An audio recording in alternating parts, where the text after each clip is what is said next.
I just wanted to show this real quick. I'm painting these augers right now. Of course, it's getting dark, as usual. Working in the dark. But this is why snowblowers are such a pain in the butt to paint, especially the front ends, and why a lot of people will just paint the whole front of it one color, like black, and be done with it. Because, as you can see, and it's starting to look good. But there's areas getting hit that aren't supposed to be. Unless you sit here and cut these newspapers out 100% perfect and tape them in there so it doesn't get paint anywhere it's not supposed to, you get you get spots where it gets touched, and there's really nothing to do with it. But it's still, look at it, that black looks way better than the white did, especially with this green. That was a stupid choice to go with from the get-go. They should have went with black from the get-go. I'm guessing the only reason they didn't was because of that decal, but I don't know. I think it looks way better with black. But I'm just showing how it's coming. The augers are pretty much done. I'm still doing the inside of the impeller now. And what I'm going to have to end up doing is bring it back down and then paint the belly black too. The belly in there. The whole thing's going to have to be black because I hit so much of it that there's no way that, it would just look bad if I didn't. These little spots that I hit, I can get that with the goof off. I can rub that off with the goof off, so that's not that big of a deal.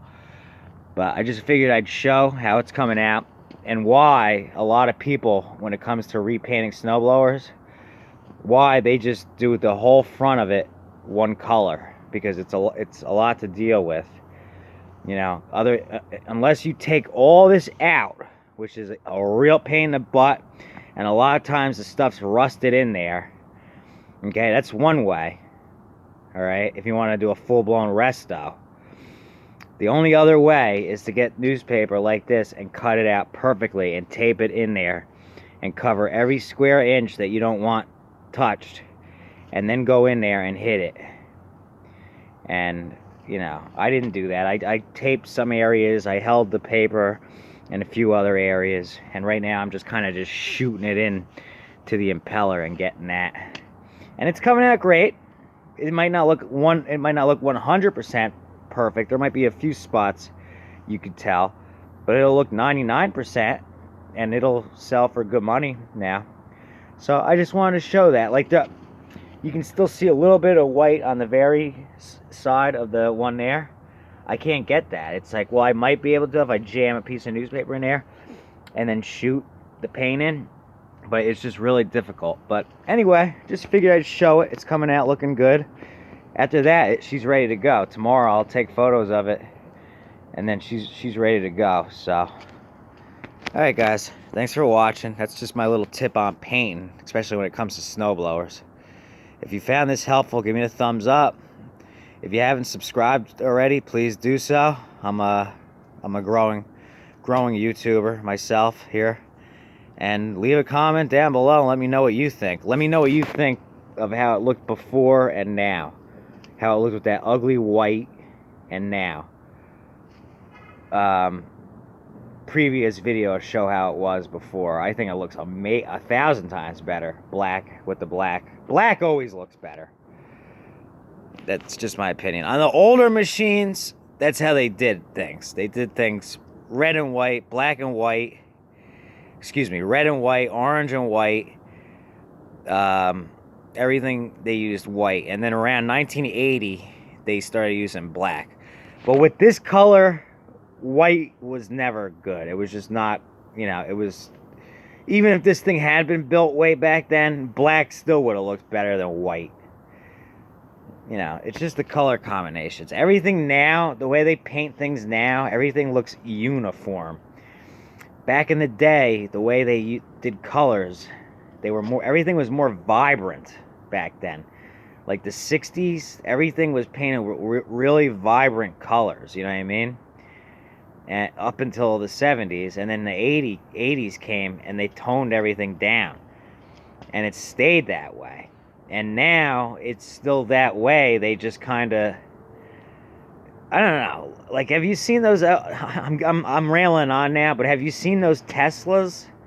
They're all either white, black, or maybe silver. The ones that are really big and round, they all look ugly, and they're all the same color. That's just my opinion. I'm sure many people feel the same way. At least with cars back in the day, they made them with style. You know what I mean? And American cars, they still try to, but that's all fading away. That's being phased out. You know? I mean, eventually cars are going to drive themselves, but that's a whole different thing. My Chevy, which was built in 2013, has Chinese airbags in them, and they're under recall because they blow up. They're waiting on, they finally got them in. They're waiting on one now at the dealership, and they're going to install it for free. It's like, why are you putting Chinese parts in American vehicles? And why aren't we building anything anymore? Why did we give up? We were the strongest manufacturing country in the world forever, and then like 25 years ago we gave it away. Why? It was greed. It was mainly greed, and the top tier are making more money to have things outsourced, and the rest of us are paying for it. So I totally disagree with it. My philosophy, which it always has been, is build union, buy union for a stronger America. And it's true. It's that simple. More jobs, better paying jobs. I don't know. It's sad that the things went the way they went. Things were turning around. And then about a year ago, okay, without even saying anything else, they decided, all right, we're going to go back to how we were doing things. So in another 3 years, hopefully we get another chance to kind of turn things around. But no matter what, we're never going to get back to where we were. And, with 4 more years of going the wrong direction, I don't know. But anyway, there it is. Thanks, guys. Talk to you later.